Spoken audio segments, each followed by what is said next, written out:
so we have to get this done.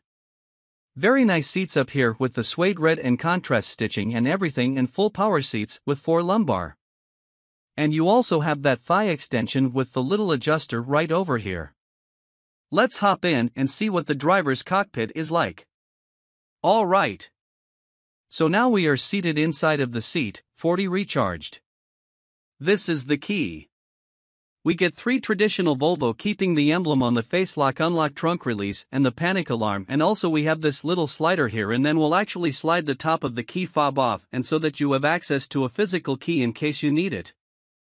But basically how you start this car is just put your foot on the brake and put it in whatever gear you either drive or reverse. So we'll just basically do that. Put your foot on the brake and put it down into drive or reverse, and from there you can put it back into park and everything will be still powered on. But let's take a look at what's right in front of us right now. And that is a very nice leather wrapped steering wheel. It's a pretty neat design too. We have all of our adaptive cruise control thanks to the ultimate trim level and all of the buttons for a radio. So up and down for the audio volume and skipping between different tracks or songs. We also those voice commands and a little page button for the screen up top behind the steering wheel. We have all of the controls for both our front and rear fog lights, automatic high beams, and just regular automatic headlamps, as well as your turn signals. And for the right, we have the wipers stuff. So take a look up here with a fully digital instrument cluster. Very nice. We can actually toggle the Google Maps up here, although, this is very new of the truck. It's still got to get the Google programmed into it. But Google Maps will show up right in the middle of the instrument cluster. Once you press this little page button, and to get more in trip information, you could pretty much just press the central button here and I'll show you a bunch of trip information. But basically what you see is what you got. So you have kind of the speed over here. So a lane keeping assist and sort of your charge with the region braking and the power when you press the gas pedal. So pretty simplistic gauge cluster, but very nice looking nonetheless. Take a look up here. Nice dash. We have a Harman Kardon speaker up top. And that brings me down to the new Google-based infotainment system. So pretty simple, easy to get used to system, has Apple CarPlay, and of course your Google pretty much takes the place of the Android Auto. So this is pretty much your home screen. You press this button here to a different jumble of a couple of different things. Press on the Apple CarPlay. Over here we have the Google Assistant. We also have the Range Assistant, which gives you your potential miles and estimated also how you're driving and things like that. Pretty neat. There's one more thing such as the car status, such as tire pressure monitoring system and things like that. Go back to home with this central button over here. We also have the Google Maps. Again, Google Maps, not putting them in this vehicle yet because it's brand new. But of course, you will have it. We have all of our radio over here, which is we have the Bluetooth audio. And then we can also connect different sources with such as the FM audio, the XM radio, all that good stuff of our phone screen right there will kind of bring up our last used app on the bottom of all of our cameras. So we have a 360-degree camera system. I point out a couple of those to you on the exterior right now. We have the rear view camera system, and you can also press the 360, a very nice when you're in drive or reverse. This actually automatically pops up when it senses that you're going into a parking spot. So without pressing any buttons or anything, the 360 camera will pop up upon entering a parking space, which is pretty cool. If you want to see the front camera, you just press on the front of the vehicle. And if you want to see the side cameras, you just press on the sides of the vehicle, turn the parking sensors on and off, as well as the auto braking, too. But over here we have our driver's seat heating controls and the heated steering wheel. And over here we have the passenger heated seat, and we have a kind of devoted climate control menu here with. Alright, thrusters and AC settings up top where you want the air to come out your fancy over here. And our dual zone climate control. You get sync those with the button right in the center. Otherwise it has a dual zone climate control with the temperature. Serve some settings over here we can go through such as some driving modes. You can press the off-road mode on and off your steering assist for the lane, keep all that good stuff, and you kind of turn on and off the one-pedal drive to get a product on for the test drive, which should be pretty neat. Going back, we also have some charging options, different sounds, so you can adjust the audio system over here for the Harman Kardon speakers and lots of other things for other controls. You could fold the rear headrests, things like that. Very cool interior lighting for this vehicle. So you see all of these sort of panels in the car and it just looks like regular boring plastic with a pretty neat pattern. However, it is actually backlit. So at nighttime we have the gauge, Jim Rub. It is all backlit. So this whole portion and even on the doors and everything lights up in this really neat pattern. So pretty neat lighting in this vehicle. And then pretty much just you can set up different profiles and go through some Google system settings and things like that. But that pretty much does it for a screen.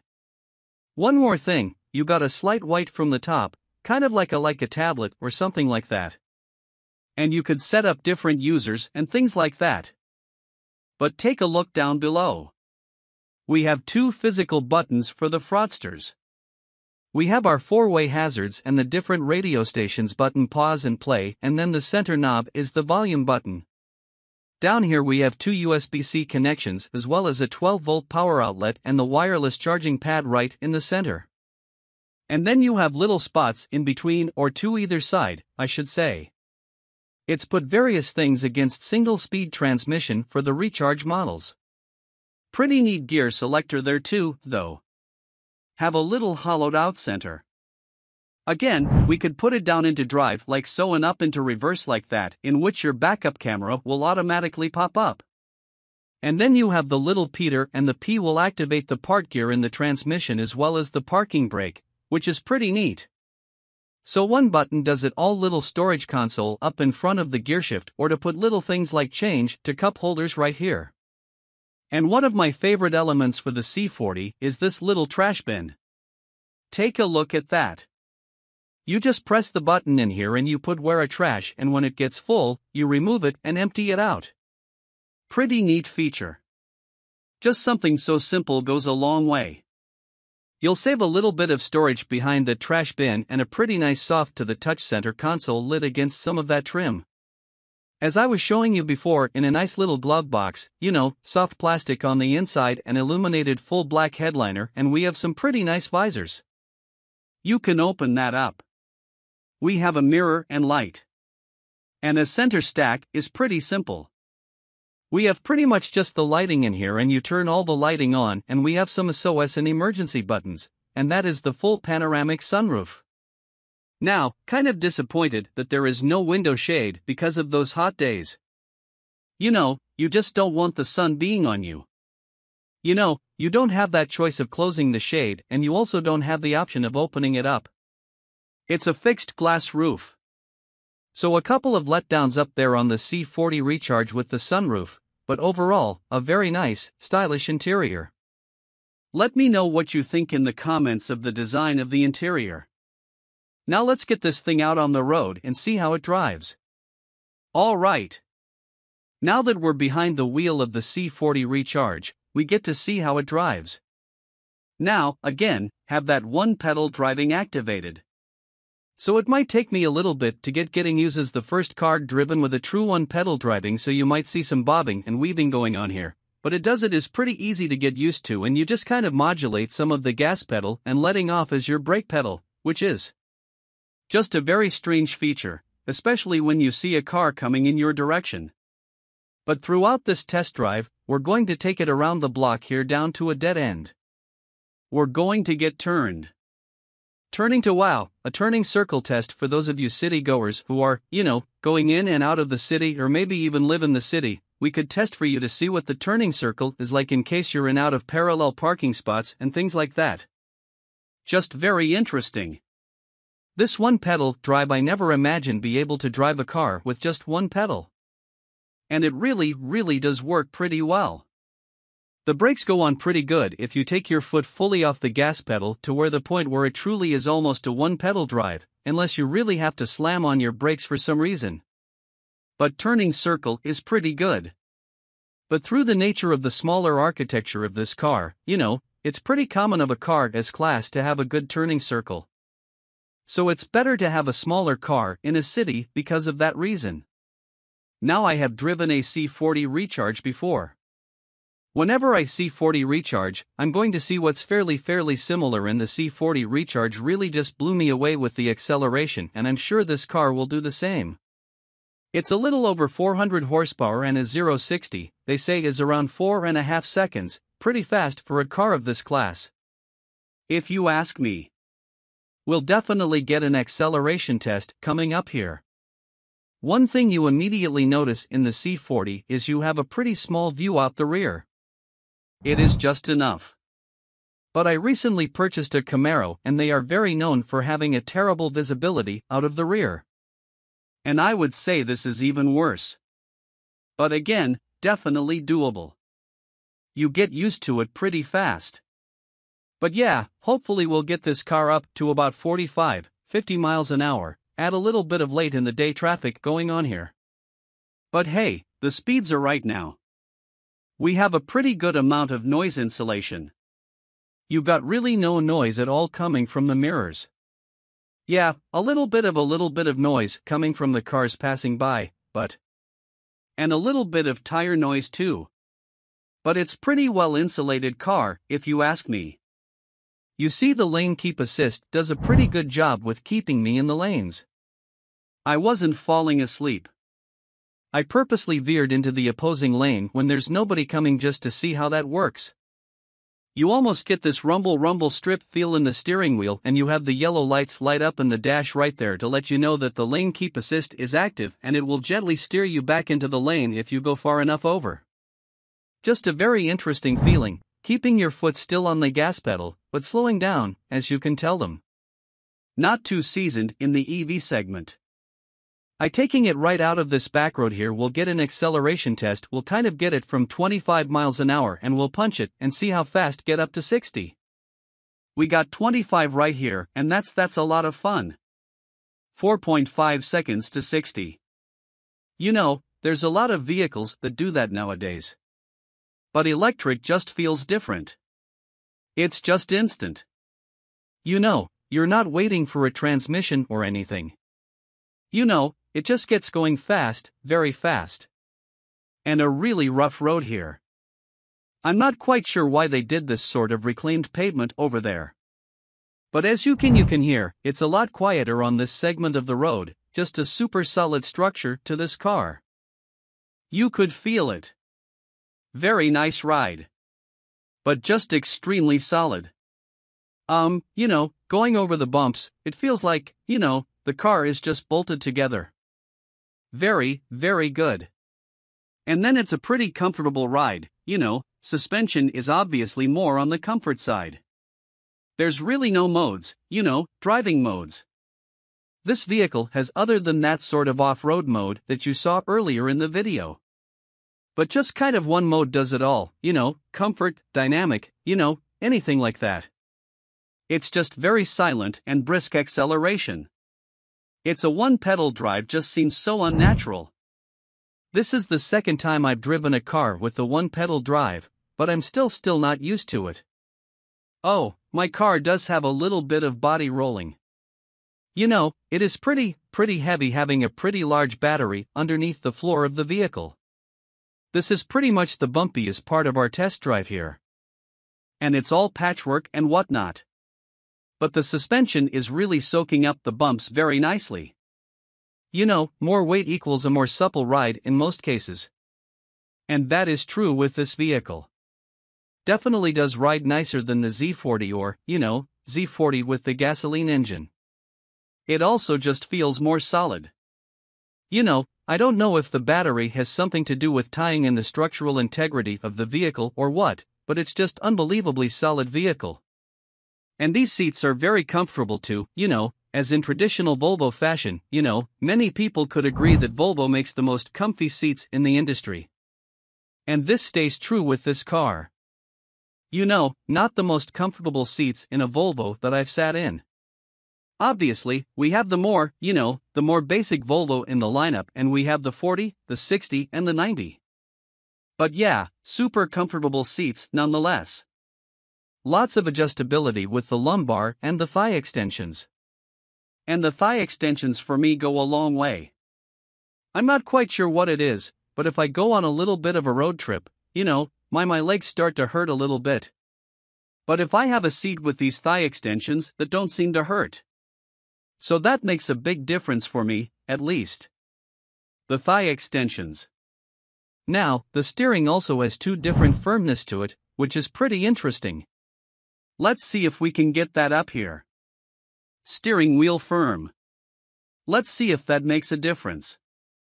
Yeah, it definitely does. Just a little bit off center. You can even feel it. That's a huge difference, but, definitely makes a difference. So it's pretty interesting here. All right. And we have one last straight right here, and we'll see if we have enough room to get another little acceleration of it. Yeah, it looks pretty clear. Such a fun acceleration from this car. Alrighty. So just kind of rounding out our review and test drive of the 2023 Volvo C40 Recharge and the Ultimate trim. Pretty nice vehicle. I have to say, I've always been a fan of the XC40. Ever since it came out. It's been one of my favorite Volvos. And now they added the C40 and the electric Recharge version. I think it just adds some pretty neat elements, such as the blue carpets and just the kind of outlandish styling on the outside. I think this is a really cool vehicle. I'd like to also see if they would put a gasoline power plant in this car too. That might be something that I would be interested in my own personal vehicle, to be honest. But yeah, lots of great technology in here. The Google system I am warming up to. And when it first came out, I didn't really like it, but now I'm warming up to it. And it is pretty simplistic and just easy to use. And that goes a long way. But I hope you have enjoyed the C40 Recharge just as much as I have. And I also hope you stay with us here at Ty Drives for more videos just like this one. Hyundai has been revamping its lineup of SUVs as of late.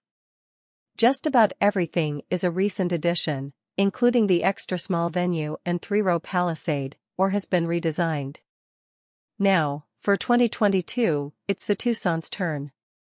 This is Hyundai's small SUV that competes against the likes of the Honda CR-V and Toyota RAV4. The automaker has historically played things safe and stuck to conservative styling conventions, but not with the 2022 Tucson. The newly redesigned 2022 Tucson is offered with a standard gasoline engine, a regular hybrid powertrain and a plug-in hybrid powertrain, which is the one we're covering here. Thanks to the combined effort of a turbocharged 1.6-liter four-cylinder and an electric motor, the Tucson plug-in hybrid boasts a total output of 261 horsepower, making it the most powerful Tucson in the lineup. A plug-in hybrid, PHEV, can be a great way to try out the EV lifestyle. This kind of vehicle is like a typical hybrid but with an extra-large battery pack that allows you to drive a certain distance on pure electric power. After a PHEV's battery runs out, the gas engine kicks on to carry you on to your next destination. Depending on how much you drive and how frequently you can recharge, it's possible to go months without ever needing to fill up on gas. The EPA estimates the Tucson plug-in hybrid can travel around 33 miles on a single charge, which is decent for this class of vehicle. And once you've used up the battery, you'll still be getting an estimated 35 miles per gallon. All-wheel drive is standard equipment on the PHEV, adding value and making it a more compelling pick for drivers who frequently drive on icy or snowy roads. A few other automakers also sell plug-in hybrid SUVs. The Toyota RAV4 Prime offers more than 40 miles of electric range as well as all the comfort and practicality you expect from a RAV4. Ford's Escape is also available in plug-in hybrid form, as is the Subaru Crosstrek. Then there's Kia, which is corporately related to Hyundai and offers the Sorento plug-in hybrid that uses the same powertrain as the Tucson. The Tucson easily holds its own among the competition, and it's worth checking out if you're interested in a stepping stone to a full EV or simply a sharp small SUV that helps you save on gas. Check out our expert rating below for our test team's complete scoring and evaluation of the new Tucson plug-in hybrid. How does the Tucson plug-in hybrid drive? Much like the hybrid version of the Tucson, the plug-in hybrid is superior to the gas version with quicker and smoother acceleration. Our test vehicle accelerated from 0 to 60 miles per hour in 7.6 seconds, which is an average time for a plug-in small SUV. When traveling on solely battery power, the Tucson PHEV's electric motors are strong enough to get it to highway speeds without kicking on the gas engine most of the time. Pressing the accelerator aggressively will fire up the engine, though it quickly shuts off when its added power is no longer needed. The transmission downshifts quickly when called upon. The Tucson plug-in hybrid suspension is well-tuned, offering comfort in most day-to-day situations while keeping body roll mostly under control. There isn't much feedback from the steering wheel, but the crossover is quick to respond to inputs and it's easy to track straight on the highway. The plug-in hybrid does have a sport mode that turns on the gas engine all the time and makes the steering heftier, but the engine drone gets annoying after a while. The less aggressive drive modes are more suitable for most situations. The brakes work smoothly and also provide good emergency stopping power. How comfortable is the Tucson plug-in hybrid? The front seats offer good support and enough adjustments to find a comfortable position, though some drivers might prefer more telescoping action from the steering wheel. The back seat offers several recline angles and a long seat bottom cushion, so adults can be comfortable back there even on longer trips. The available front seat ventilation is a welcome feature for hot days. Also helping to cool you down quickly is a great climate control system. Instead of a single auto setting, there are 3, low, medium and high, that make finding a comfortable fan, speed and temperature easy. There's also a diffuse mode, which keeps the cabin at a set temperature without blowing air directly on the passengers and lowering the fan noise considerably. How's the interior? In its redesign, the whole Tucson lineup moved to touch-based controls for the climate and multimedia systems. Operating the controls is more complicated than it should be, but the controls are responsive and easy to reach from the driver's seat. The biggest problem is that the glossy black panel that covers the controls holds onto smudges and fingerprints like it's starting a collection. Keeping a soft cloth to wipe the screen and the panel off is a must in the Tucson. The Tucson PHEV's interior room is a plus. Adults will have no problem sitting in the rear seats. Visibility is pretty good out of the front and to the sides, but the chunky rear roof pillars can block the driver's view out back. How's the tech? Hyundai's multimedia system is simple to use. Touch-sensitive controls placed near the screen allow you to get to the media, navigation, or home screens quickly. The Tucson's larger 10.3-inch touchscreen looks sharp, but the smaller 8-inch screen that comes standard on the Tucson has 2 advantages: wireless Android Auto and Apple CarPlay connectivity and physical volume and tuning controls. For some reason, the larger screen requires you to use a cable to use those smartphone connectivity features, and its volume slider can be annoying to use. The Bose audio system is an upgrade over the standard 6-speaker setup, but it's not especially impressive. The advanced driver assist features in the Tucson plug-in hybrid are great. The highway driving assist system keeps the vehicle centered in the lane without bouncing it between the lines, and the adaptive cruise control works smoothly to accelerate and slow down with the flow of traffic. It doesn't add too much steering effort either, making it easy to override the system when needed. The limited model also features a blind spot warning system that will display a live view of the Tucson PHEV's blind spot on either side when the turn signal is activated. How's the storage? The Tucson plug-in hybrid's larger battery takes up some cargo space. There's 31.9 cubic feet available behind the rear seats compared to 38.7 cubic feet in other Tucson models. but it's enough to be helpful for grocery runs and the like. The 60/40 split rear seats can also be folded down from the cargo area via a convenient pair of latches on either side of the cargo space, and that expands cargo room to 66.3 cubic feet. Up front, the Tucson PHEV has a few useful storage nooks and a small bin below the climate controls that also houses the wireless phone charger. The central bin is pretty large, but there isn't a convenient place to store a purse or bag, so those may end up on the seat or the floor. For those with young children, the Tucson PHEV has easy-to-access lower seat anchors and 3 upper anchors, one for each rear seat. There is enough room as well to fit any type of car seat without too much trouble, though to fit a rear-facing seat comfortably, the passenger may have to scoot forward slightly, but not so much as to be uncomfortable. How's the fuel economy? On our testing route, the Tucson PHEV logged 29.3 miles of range using just battery power. That comes in short of its EPA estimated 33 miles of electric-only range, but it's still enough range to turn short errands or most commutes into gas-free affairs. The Tucson PHEV kicks over to hybrid mode with 15% of its battery remaining, and once that happened we averaged 37.2 miles per gallon for the rest of the route, which beat its EPA estimated 35 miles per gallon combined. Is the Tucson plug-in hybrid a good value? The Tucson plug-in hybrid commands a large price premium over the regular Tucson and the Tucson hybrid as well, a difference that's harder to make up as the PHEV no longer qualifies for a federal tax credit as of this writing. The more you can use the PHEV solely on electric power, the quicker your costs will be recouped, but it will take time.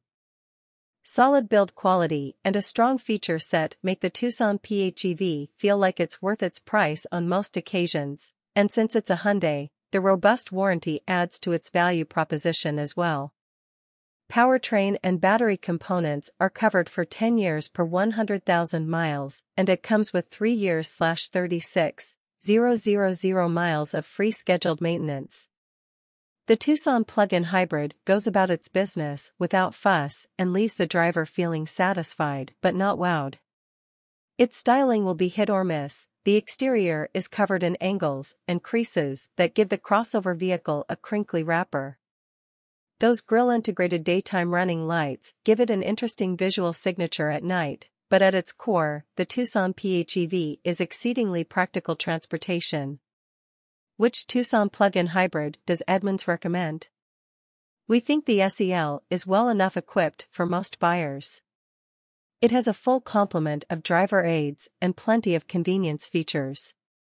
But there are no option packages available for the SEL, so if you want that panoramic sunroof and upgraded audio system you'll have to pony up for the limited Hyundai Tucson plug-in hybrid models.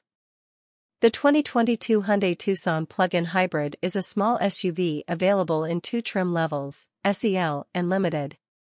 The Tucson combines a turbocharged 1.6-liter 4-cylinder gasoline engine and a 13.8 kilowatt-hour battery powering an electric motor to produce a total output of 261 horsepower, and 258 lb-ft power gets sent to all 4 wheels through a 6-speed automatic transmission.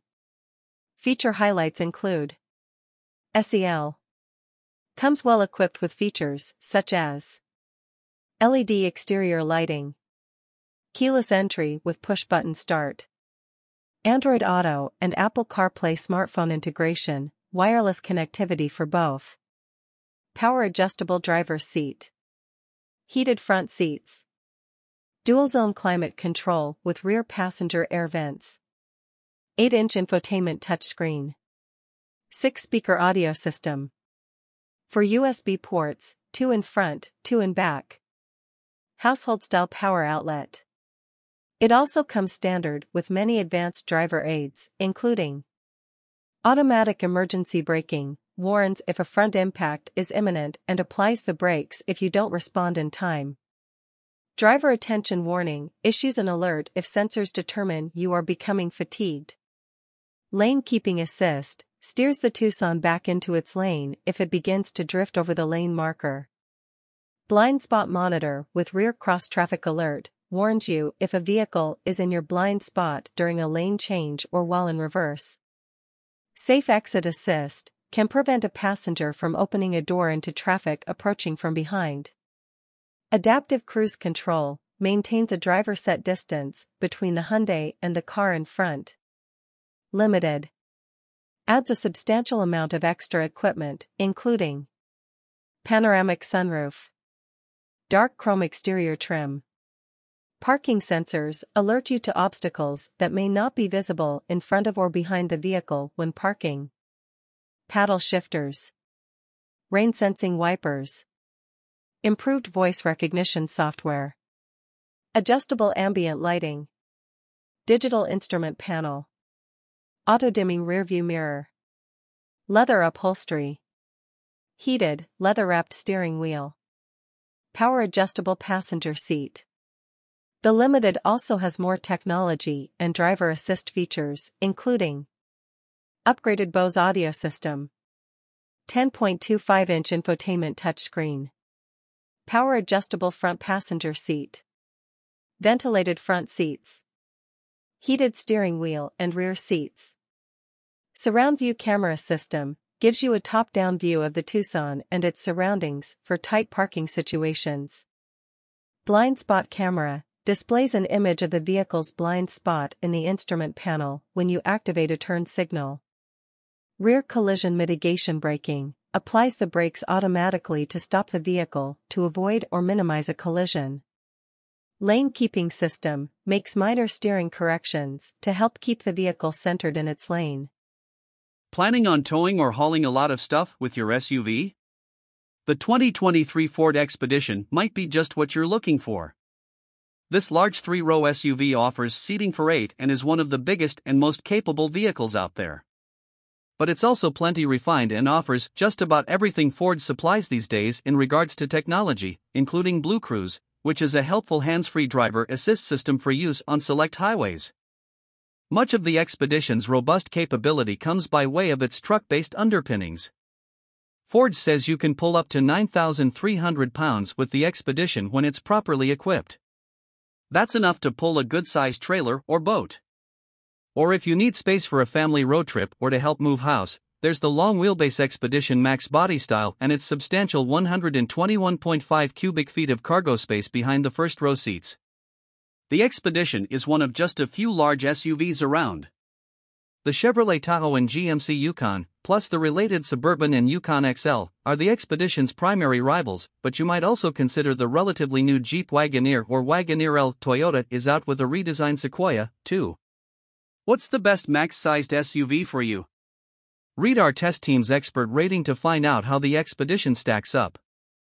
We're impressed with the V6 engine's muscle. Any SUV this large can't really be this quick, can it? We tested an Expedition Platinum with 4WD, and it accelerated from 0 to 60 miles per hour in 6.9 seconds. That's almost a second quicker than a comparable Chevy Tahoe. The Expedition is responsive and easy to drive when you aren't burying the accelerator into the ground too. The brake pedal is slightly squishy when you first press on it, but ultimately it's pretty easy to come to smooth stops, which is the important part. The steering has a light effort and helps to make this Expedition feel a little less humongous. While you won't likely be driving your Expedition with Secret Service-like urgency, there are some pretty admirable qualities here for such a large SUV. It's no Mercedes GLS, but this does not feel clumsy. The Expedition's front seats are comfy and cushy. They have multiple zones of lumbar support and even have a massage function in the higher trims. The second-row seats are also decently plush. The third-row seating is firm but still adequate for adult use. The Expedition's ride quality is pretty smooth too. We were less impressed by the Expedition's climate control. The airflow from the vents is noisy and not particularly strong. The seat heaters also might disappoint if you really like them to get hot. On the upside, the Expedition is impressively quiet on the highway and around town. How's the interior? The Expedition makes full use of its interior space. It's roomier than the Chevy Tahoe and gives every passenger ample room and comfort. The third row's accessibility is particularly impressive, allowing even adults to get in and out without much more effort than it takes to sit in the second row. The center console is a bit button-heavy. It's not immediately user-friendly, but it doesn't require too much time to master. It's a simpler layout than the Tahoe's too. Visibility out of the front is hampered by the massive windshield pillars. But even though the rear window looks to be a mile away, a clear backup camera and available 360-degree camera system take the edge off backing up. Ford's Sync infotainment system has come a long way over the years, and the newest iteration is pretty user-friendly. The navigation system does look a bit dated but offers pinch-to-zoom functionality, helping to make it quick and easy to use. Our test vehicle's 12-speaker Bang & Olufsen audio system made good use of the Expedition's large cabin, providing both power and clarity. The voice controls are basic and can help with simple functions. Android Auto and Apple CarPlay smartphone integration systems come standard with wireless connectivity. The Expedition's advanced driver aids, such as adaptive cruise control, work fine but aren't quite as full-featured as those in some rival SUVs. The Expedition has a listed cargo capacity of 20.9 cubic feet behind the third row, 57.5 cubic feet behind the second row, and 104.6 cubes max. That's less space than its direct rival, the Chevy Tahoe. But the Expedition's extra spaces for all your knickknacks, plus its flexible seating arrangement, more than compensate. The Expedition is also a good vehicle for hauling little kids around. It has easy-to-access anchors for safety seats plus lots of room to fit rear-facing seats. Towing capacity is great with a maximum capacity of 9,300 pounds when properly equipped. The Expedition gets an EPA estimated 19 miles per gallon in combined city/highway driving. That's similar to what the EPA posts for other large SUVs. But we had difficulty matching the EPA's numbers in our real-world testing. Something else to consider is that premium fuel is required to get the quoted power numbers. During our time with the Expedition, we could notice a difference in performance between regular and premium fuel. The Expedition is priced comparable to other large SUVs such as the Chevy Tahoe. Warranty coverage is also typical for a non-luxury automaker. Interior build quality and materials choices slightly exceed what's available from its crosstown rivals. The Expedition isn't fun to drive in the classic sense, but it is rewarding to summon its muscle car-like torque and use this big SUV for its intended purposes. Road trips, daily commuting, and heading out to the great outdoors are all right up the Expedition's alley. The mid-range limited trim gets our recommendation in the Expedition lineup. It adds convenience and luxury items such as a hands-free liftgate, leather upholstery, premium audio, adaptive cruise control, and a navigation system to justify the cost increase. It's also eligible for a more powerful engine and sport suspension as part of the Stealth Performance package. The 2023 Ford Expedition is a large 3-row SUV that's available in 6 trim levels: XL, XLT, Timberline, Limited, King Ranch, and Platinum. 2024 Audi Q8 e-tron and Q8 e-tron Sportback go farther, quietly. The Audi Q8 e-tron and its smooth-backed sibling, the Q8 e-tron Sportback, enter 2024 with a new name, more range, more efficient batteries, better aerodynamics, and faster charging. The mechanical changes address customer concerns about range and performance, while the name change, from just plain e-tron to Q8 e-tron, is to give buyers a better sense of where the big 2-row SUV sits in the brand's lineup of EV and ICE offerings. Like the gas-powered Q8, the Q8 e-tron sits at the top of the range, a roomy cruiser ready for glamorous day trips or making day-to-day errands feel glamorous. The base model starts at $75,595, and the Sportback Launch Edition we drove, with the dark chrome S-line trim and orange-piped leather interior, rings in at $95,395 with options. Q8 e-tron range and charging times. The dark chrome and orange details are hints that the Q8 e-tron is a luxury SUV with a touch of sporty flair. It gets a bit more flair for 2024 with both a redesigned grille and headlights that highlight its slightly wider body. The styling changes also reduce drag, achieved through new wheel designs, shutters in the nose that can open for cooling and close for smooth sailing, and bodywork around the wheel wells that channels the wind. The wind cheating helps the 2024 Q8 e-tron get better range than the 2023 e-tron. An EPA estimated 285 miles for the standard version and 296 miles for the Sportback, 300 miles with the optional Ultra package, up from 225 to 226 miles before. The improved aerodynamics also let the air also pass by with barely a whisper of wind noise, even on the highway. The Audi's improved efficiency isn't just from the aero updates. The Q8 uses two motors, and for 2024, the rear motor gets extra windings that allow it to create a stronger magnetic field from the same incoming electricity. The result is more torque and reduced energy consumption. Couple that with a higher capacity battery, 106.0 kWh compared to the outgoing 86.5 kWh pack, and you get more range. Recharging times have also improved. The 2024 Q8 can now take in 170 kilowatts, up from 150 kilowatts, at a DC faster charger and should be able to go from an almost empty 10% battery to a back-in-action 80% in around 31 minutes, according to Audi. For Level 2 home charging, the standard 9.6 kilowatt charger will refill the battery overnight, in about 13 hours, while an optional 19.2 kilowatt setup, an $1,850 upgrade, can do it in half that time, driving the Q8 e-tron. We have to admit we weren't doing charging math while behind the wheel of the Q8 e-tron. In fact, we were somewhat startled to look down after a glorious run through the dappled light of a Northern California redwood forest and realize we had about 40 miles of range left. It's easy to lose track of how far you've gone because the Q8 is so pleasant to drive. It's quick, with a combined 402 horses from its two motors, but not neck-snappingly so. From a stoplight, a foot to the floor would get you to 60 miles per hour in 5.4 seconds, according to Audi, which is middling acceleration by EV standards. And yet it strikes us as just the right amount of power for an SUV of this size, not so fast that you're backing off in a panic if you get a little heavy-shoed, but plenty torquey enough to power out of curves and confidently merge into fast-moving traffic. Changes to the Q8 e-tron steering and suspension improve the driving experience. A quicker ratio of 14.6 to 1 instead of the previous 15.8 to 1 results in a more responsive wheel.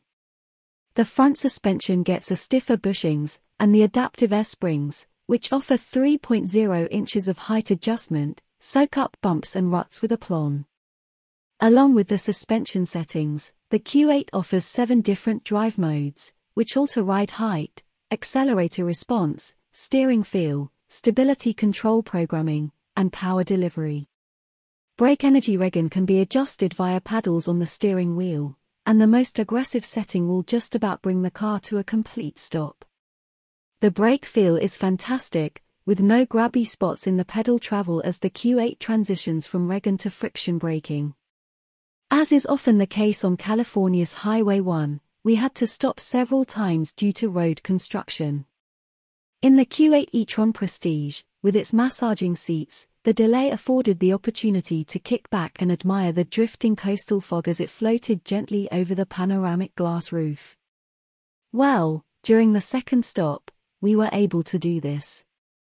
The first one was spent delving through the extensive menus in the 10.1-inch upper display screen to figure out how to turn off the various lane-keeping beeps. For the record, it's in both the settings menu and on the end of the turn signal stalk. The Q8 is screen-heavy, with a second display for climate controls below the main infotainment screen. There's also screen-based instrumentation, and in the Prestige trim we drove, a head-up display. The Q8's interior is much like the exterior, with a design that could be more radical but certainly won't upset anyone. The center console layout doesn't make the best use of space for storage, with cup holders crammed up against the shifter and the vertical phone slot, but there is a left side drawer in the dash that's perfect for parking garage tickets and secret snacks. Human space is excellent, the seats are comfortable both front and rear even in the sloped roof Sportback. Electric vehicles and SUVs lend themselves to comfort and luxury. Audi was wise to recognize that and not attempt to make the Q8 too focused on handling or acceleration. The improved range means less worry about recharging, allowing drivers to relax and enjoy the smooth, quiet ride. Beneath the purple skin specific to this commemorative edition 50 jar that celebrates a half-century of BMW's M division, and shared by all M3 competition models, is a stonking 503 horsepower twin-turbo 3.0-litre inline-six. With launch control engaged and the boost holding above 15.0 psi, the quickest ever 3 Series leaps to 30 miles per hour in 1 second. The scoot to 60 miles per hour takes 2.8 seconds, and the quarter-mile passes in 11.0 seconds at 124 miles per hour. All-wheel drive comes standard on the Edition 50 jar and can be had on any other M3 comp for $4,000. It adds roughly 150 pounds to the curb weight, but the additional traction helps the 50 jar clobber its rear drive counterpart by 0.7 and 0.6 second in the 60 miles per hour and quarter-mile drags, respectively. The beauty of the competition's X-Drive mode is that it offers the best of both worlds: all-wheel drive for supercar-grade acceleration and decoupling of the front axle to enable a rear-drive mode for power oversteer shenanigans. Moving away from the world of dynamic insanity, when the drive modes are left in their softest comfort settings, the M3 Competition X-Drive is a livable place for daily consumption. The sharpest impacts reverberate up forged 19-inch front and 20-inch rear wheels and through the $4,500 carbon fiber buckets. The super supportive seats are somewhat tricky to enter and exit yet provide a surprising amount of comfort. As with all 2023 3 Series, the M3's interior is treated to BMW's curved display that incorporates a 12.3-inch digital instrument cluster and a 14.9-inch touchscreen infotainment system. The iDrive 8 operating system replaces most of the physical buttons for the HVAC and radio controls with a not-so-intuitive infotainment menu structure. Fortunately, iDrive 8.5 rolls out this summer, and BMW promises to solve these teething issues by improving the layout. Perhaps the fact that this 5-seat sleeper returned 27 miles per gallon on our 75 miles per hour fuel economy test is enough to forgive iDrive's shortcomings. More on the BMW M3 starting at $83,595. The M3 Competition X-Drive delivers astounding performance for the money. The Edition 50 jar comes standard with a carbon fiber splitter and decklid spoiler, titanium tailpipes trimmed with carbon fiber, M Sport seats, a 50 jar specific carry-on suitcase, the executive and parking assist packages, adaptive LED headlights with laser light, wireless device charging, and M Shadowline trim, swelling the Windows sticker to $96,695. The only extra cost options are the aforementioned carbon fiber seats and carbon ceramic brakes.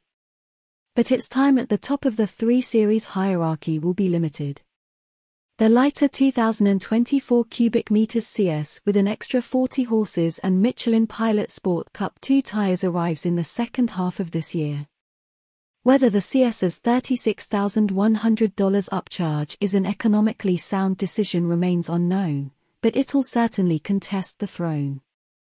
2023 Mercedes-Benz GLC 300 Formatage. As goes the Mercedes-Benz C-Class, so goes its sport utility sibling, the GLC Class. Benz's compact executive sedan received a comprehensive makeover for 2022. Adding a 48-volt mild hybrid system to the powertrain and overhauling the looks, the cabin, and the tech therein. Now, it's the GLC's turn, and while the 2023 GLC 300 may not look all that different from the outside, it's grown a bit and picked up some notably nicer accoutrements. The 2023 GLC 300 hides its newly envisioned dimensions well in pictures, but it does appear portlier in person. With the wheelbase unchanged at 113.1 inches, and length expanding 2.4 inches to 185.7 inches, all that growth goes right to overhang, an observation our bathroom mirrors are all too familiar with. Luggage capacity is up by nearly 3 cubic feet, to 22 total. Since the wheelbase is unchanged, it shouldn't come as a surprise that front and rear legroom change by just 0.1 inch, the front shorter, rear longer, and feel no different in the new model. A few other dimensions have been massaged to boost aerodynamic slip. The GLC 300's drag coefficient now measures 0.29, an improvement of 0.02 over the outgoing model. Overall height is down 1/10 of an inch, the front track grows by 0.3 inch, and the rear track is nearly a full inch wider than before. Weight is up a fair bit, to 4,406 pounds versus the 4,122 pounds we measured in a 2020 model. Whether it's purchased with rear or all-wheel drive, a $2,000 upcharge, the GLC 300 is now a 48-volt mild hybrid. The integrated starter-generator bolts up to a turbocharged 2.0-litre inline-4, producing the same 255 horsepower as before, but torque rises 22 pound-feet to 295. The electric motor can add up to 23 horsepower and 148 pound-feet, but not at peak. That motive force gets routed to the wheels by way of a smooth-shifting 9-speed automatic transmission. With nearly 300 additional pounds of mass being shoved around and only 22 extra pound-feet on tap, the 2023 GLC 300's acceleration suffers, but not by much. The GLC 300 reaches 60 miles per hour in 5.7 seconds, 0.3 seconds behind the 2020 model. The story's similar in the quarter, with the 2023 model crossing the line in 14.4 seconds at 95 miles per hour, a negligible difference to the 2020's 14.2-second run at 96 miles per hour. These numbers remain superior to the last BMW X330i we tested, and they're about even with the Audi Q5 Some of this comes from the tires, which on the 2020 model had 235 divided by 55 R-19 Pirelli Scorpion Verde. All-season run flats at all four corners. Our 2023 example wears wider, staggered AMG wheels, $850, and rolls on 20-inch Continental Eco Contact 6 summer rubber measuring 255, 45 up front and a whopping 285 or 40 in the rear. That Rubenesque contact patch certainly helps explain our improved skid pad figure of 0.88 G, besting the old GLC's 0.85 G, not that impressive, though, when accounting for the transition from all-season to summer tires. Mercedes's tweaks to the 2023 GLC Formula Boost EPA estimated highway economy to 31 miles per gallon, 3 miles per gallon more than the outgoing model. The GLC 300's newfound electrification also sweetens the SUV's on-road demeanor. This stop-start is among the smoothest on the market, reviving the gas engine with nary a shudder. Under deceleration, it's difficult to notice when the engine shuts off for low-speed coasting. This smoothness extends to the steering, banefully so, as it's devoid of off-center buildup and is just numb all around, and the brakes, which are easy to modulate for consistently smooth stops. The remaining parts of the Merc's driving experience would be best summed up as sport-adjacent. The GLC's standard adaptive dampers keep things nice and smooth over mildly uneven parts of the roadway, and body motions are well controlled, but more dramatic humps and bumps transfer a good bit of motion inside. If we were ordering our own GLC 300, we'd stick with the standard 18-inch wheels, with tires that have thicker sidewalls and should deliver a better ride on Michigan's Martian roadscape. Chuck the GLC into a corner and, sure, it'll lean more than a C-Class, but it stays well sorted and makes a good case for taking the long way back from school drop-off. The four-banger sounds pretty good when you give it the beans too. It's a damn shame about that steering considering how well sorted the rest of this car is. If your commute has more traffic lights than curves, you're in luck, because now you can appreciate just how much better the GLC 300's interior is. The waterfall-like center console shape remains, but the rest has been revamped to match the style found in other Mercedes vehicles, and it works well. Our sample GLC's dashboard was covered in natural grain blackwood with aluminum strips, $200. The steering wheel has been upgraded with a sharper design, but fans of physical buttons will find very few anywhere inside, a point of occasional frustration, as the capacitive directional pads on the steering wheel spokes are way too easy to activate by accident. The panoramic roof, $1,500, features a thinner cross strut too, not that anyone would notice. Do you love screens? Well, the GLC is a modern Mercedes, so you'd better. The old model's deep-gauge binnacle has been trashed in favor of a 12.3-inch display with multiple layouts, and the capability to display a full navigation map. The 11.9-inch standard center touchscreen runs the latest iteration of MBUX infotainment software, which is responsive, sufficiently easy to navigate, and includes wireless smartphone mirroring. The center display will pick up and reflect greasy fingerprints like nobody's business, so take your preschool instruction to heart and wash your hands often. While the GLC 300 4MATIC's $50,250 base price is in line with the segment, things can get expensive in a hurry. We're staring down an as-tested price of $65,950. Some of that comes from the top Pinnacle trim's $4,450 price bump, but standalone options sure aren't cheap either. More aggressive AMG line styling will set you back $3,450, although the night package's blacked-out trim only adds $200 to the bottom line. The driver assistance package contains all the usual active and passive driver aids for an extra $1,950. Even this specific shade of cardinal red metallic is a hefty $1,750. Despite the bit of sticker shock, the 2023 Mercedes-Benz GLC 300 4MATIC is a strong contender in the Entralux department. Its cabin is vastly improved over its predecessors, while its new hybrid components add a dollop of smoothness to around-town duties. Yet it still can let loose and have a little fun, even with the extra junk in the trunk. Cars are Andrew Croc's jam, along with Boresenbury. After graduating with a degree in English from the University of Illinois at Urbana-Champaign in 2009, Andrew cut his teeth writing freelance magazine features, and now he has a decade of full-time review experience under his belt. A Chicagoan by birth, he has been a Detroit resident since 2015. Maybe one day he'll do something about that half-finished engineering degree.